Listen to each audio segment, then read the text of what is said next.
में हमारे साथ मेहमान जुड़ चुके हैं। सबसे पहले परिचय करा देते हैं विनय कुमार सिंह जी, जो कि प्रदेश अध्यक्ष प्राथमिक शिक्षक संघ हमारे साथ जुड़ चुके हैं। अजय कुमार जी वरिष्ठ पत्रकार हमारे साथ जुड़ चुके हैं।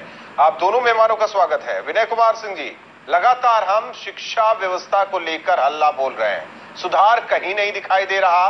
नया सेशन शुरू हो चुका है, कॉपी किताब बांटी जा रही, ड्रेसें बांटी जा रही, मंत्री ऐसे कार्यक्रम में शिरकत कर रहे हैं, लेकिन जो तस्वीरें लगातार निकल के सामने आ रही उससे ये समझ में आ रहा है कि पूरा का पूरा सिस्टम सड़ चुका है।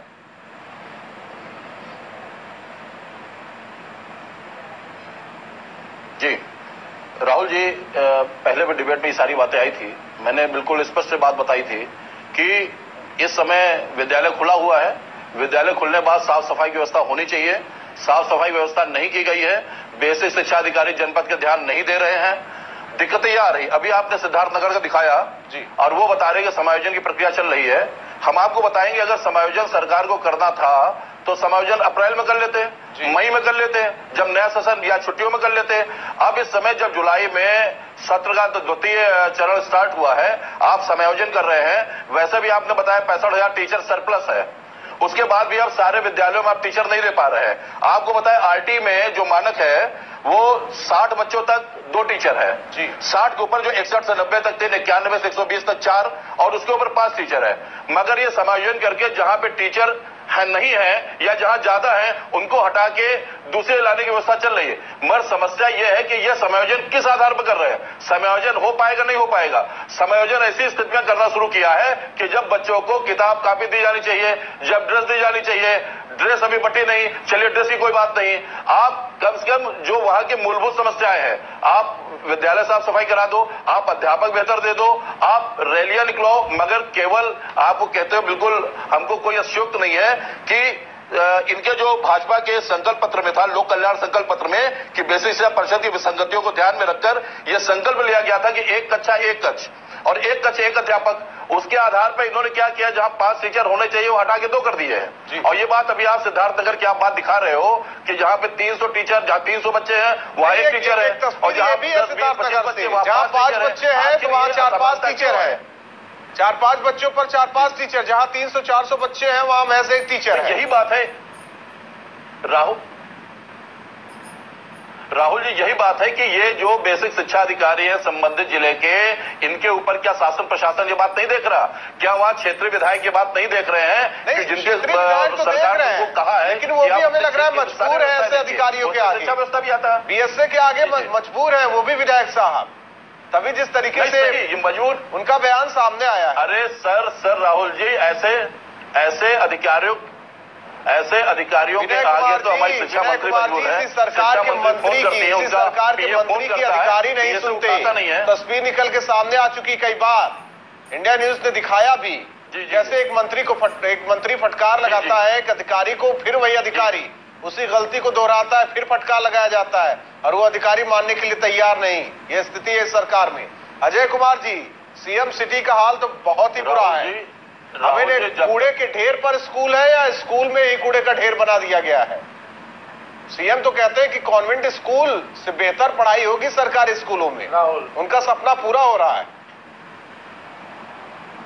नहीं, जो संकल्प पत्र भारतीय जनता पार्टी ने 2017 के विधानसभा चुनाव में जारी किया था, स्पष्ट रूप से कहा कि हम शिक्षा में सुधार लाएंगे और जमीनी स्तर से शिक्षा में सुधार करेंगे। अभी कल मोदी जी ने परसों विधानसभा में अपना जो भाषण दिया जी, बजट पर जो रिप्लाई दिया है जी, उसने एक बड़ी बड़ी बात कही कि हम हर विधायक से यह आग्रह कर रहे हैं कि वो एक-एक विद्यालय गोद ले ले। जी, मोदी जी ने एक-एक गांव गोद लेने के लिए अपने सांसदों से कहा था, किसी ने दूसरा गांव अभी तक गोद लेने की स्थिति नहीं आई। उन गोद लेने वाले गांवों की क्या, उस पर तो अलग की चर्चा है। लेकिन राहुल, एक बात देखिए जी, जो बेसिक शिक्षा हमारे, आपने ये सवाल अच्छा रखा, शिक्षा व्यवस्था में सुधार कैसे जी, एक छोटी सी लाइन कह रहा हूं, सुधार कैसे? सुधार उस दिन दिख जाएगा जिस दिन राजनेताओं, विधायकों और ब्यूरोक्रेट्स के बच्चे इन स्कूलों में जाना शुरू कर देंगे। नहीं, इसीलिए तो इलाहाबाद हाईकोर्ट ने भी बोला है। अजय जी, आपको याद होगा क्या है, इलाहाबाद हाईकोर्ट का भी इसी तरीके से कुछ टिप्पणी वही बोला जी।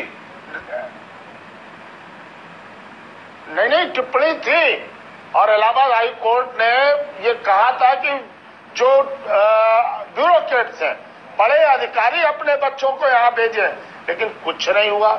जो धंधा अभी हुआ है पंजीरी के ठेके देने में, जो जूतों की सप्लाई, जूते मोजों की सप्लाई में हुआ, जो जूते मोजे पश्चिम बंगाल ने रिजेक्ट कर दिए, किस प्रभाव से उनको जूते मोजे का ठेका उसी कंपनी को मिला, पंजली का ठेका फोर्टी चड्डा को फिर से अजय जी देखिए, भ्रष्टाचार करें ठीक है, वो पंजीरी में भ्रष्टाचार कर ले, जूता मोजा, यूनिफॉर्म, कॉपी किताब, तमाम चीजें हैं, लेकिन स्कूल की व्यवस्था तो कम से कम दे दे, बच्चे पढ़ तो सके, शिक्षक तो पढ़ा तो सके।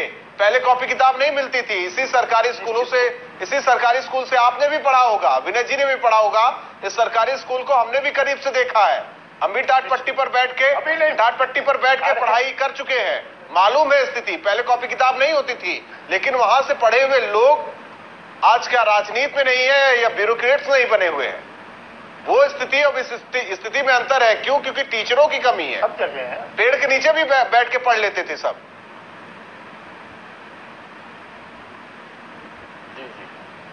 देखिए, वहां हम लोगों के माता पिता भी डिसिप्लिन थे और शिक्षक यह चाहता था कि हम अपने विद्यार्थी को अच्छी शिक्षा दें।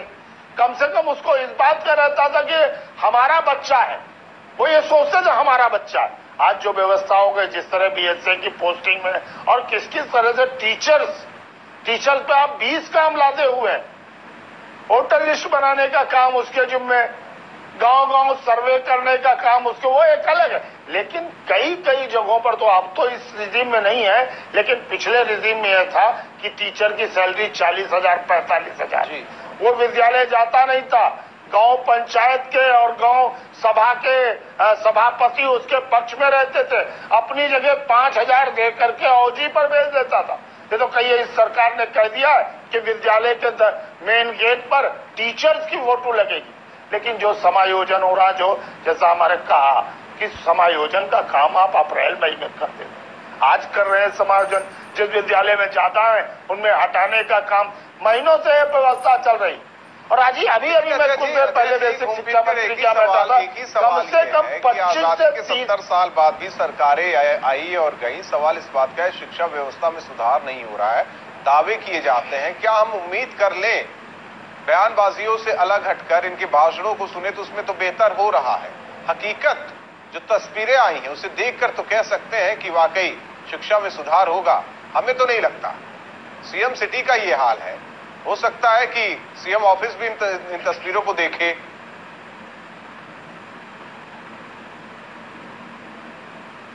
निश्चित रूप से मैसेज जाना चाहिए और उनको खुद योगी जी कह रहे हैं, जो बेसिक शिक्षा की बदहाली पर विधानसभा में 1 घंटे के भाषण में 20 मिनट उन्होंने बेसिक शिक्षा पर बोला।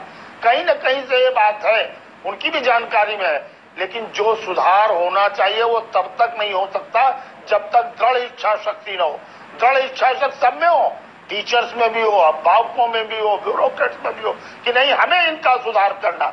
लेकिन केवल राजनीति का अड्डा बना देना या केवल धनोपार्जन करना, बिल्डिंग बनाने का काम भी देखभाल करे टीचर, और इस तरह से जो हो रहा ठेकेदारी प्रथा चल रही है बेसिक शिक्षा विभाग में, ऐसे बीएसए हैं जो बरसों से जमे हैं। हटाने की स्थिति लखनऊ के बीएसए के बारे में मैं बता दूं, कहता है मेरे पीछे 20 आईएएस के नाम लेता।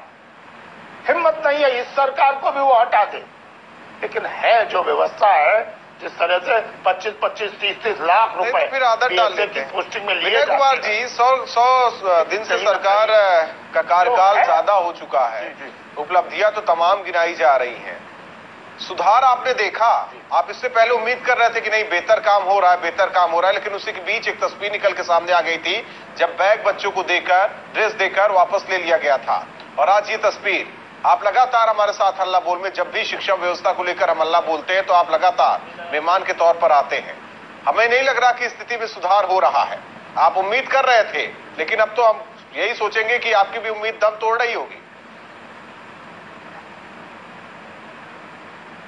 नहीं, मैं तो यही चाह रहा हूं कि कम से कम इस मुद्दे को आप इतना लेके चले हैं और लगातार इसके ऊपर आप हल्ला बोल रहे हैं।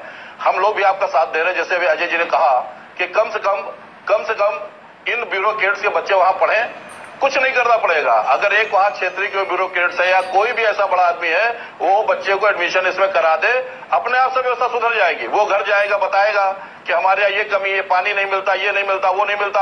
आप देखिए सब ये बेसिक शिक्षा अधिकारी भाग के जाएंगे, ये जितने भी अधिकारी हैं ये दौड़ के जाएंगे, बाउंड्री ने तो बाउंड्री बनवाई जाएगी, कमरा ने तो कमरा बनवाया जाएगा, कुर्सी मेज ने कुर्सी मेज दिलवाई जाएंगे, सारी व्यवस्था सुधर जाएगी। मगर ये अधिकारी जिनके बच्चे सब फॉरेन में पढ़ रहे हैं, जिनके इंग्लिश मीडियम में पढ़े हैं, साल 1.5 साल हो गए इलाहाबाद हाईकोर्ट की टिप्पणी को लेकर, आपको लगता है सरकारें गंभीर हो पाएंगी या ब्यूरोक्रेट्स वाकई ये कर पाएंगे, वो अपने बच्चों को पढ़ाएंगे? आपको लगता है वो सपना देखे विदेशों में पढ़ाने के लिए, वो इंडिया में भी नहीं पढ़ाना चाहते? नहीं लगता कि ब्यूरोक्रेट्स इस पे, हाँ सही कह रहे हैं आप, सही कह रहे हैं आप कि ये बात नहीं हो पाएगी।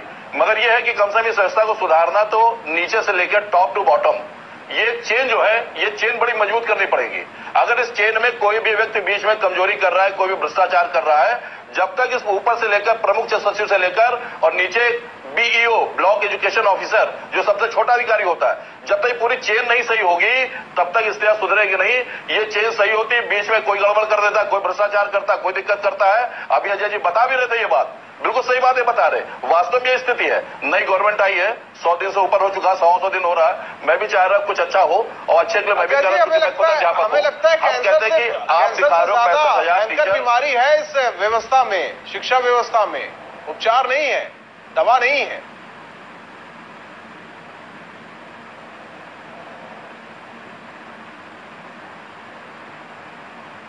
अजय जी आवाज आ रही है आपको? एक छोटा सा कमेंट चाहते हैं। हाँ आ रही है। वास्तव में कैंसर का भी इलाज हो जाता है। हाँ नहीं राहुल, बात सही है, कैंसर का भी इलाज हो जाता है, उपचार हो जाता है, लेकिन जब बिल्कुल वो नासूर बन जाए और उस स्थिति तक कैंसर पहुंच जाए तब वो लाइलाज हो जाता है। लेकिन अभी ऐसी स्थिति नहीं हो गई। अगर मैंने फिर कहा, अभी मैं पढ़ रहा था, किसी एक डिस्ट्रिक्ट मजिस्ट्रेट ने एक गांव में 2 विद्यालय गोद लिए क्या, उन्होंने खुद सुपरविजन किया और निश्चित रूप से 1 महीने में उस डिस्ट्रिक्ट मजिस्ट्रेट के व्यक्तिगत इंटरेस्ट के कारण 2 विद्यालय सुधर गए। मुझे जगह का नाम नहीं याद आ रहा, लेकिन हाँ उत्तर प्रदेश का, मैंने समाचार पत्रों में पढ़ा और उस जिला अधिकारी की प्रशंसा हुई। तो अगर इस तरह से अधिकारी दृढ़ इच्छा शक्ति कर ले, भले ही वो अपने बच्चों को न भेजे, लेकिन जो बच्चे वहां पढ़ रहे हैं उनको अगर वो अपना बच्चा मान ले कि मेरा बच्चा है, मेरे परिवार का बच्चा है, हर 5वें दिन 6ठे दिन उसको देख लें जाकर के, तो वहां के चाहे टीचर्स हो या उस क्षेत्र का पीएससी हो या उससे नीचे का अधिकारी हो, उसके अंदर धैर्य। चलिए आप दोनों मेहमानों को बहुत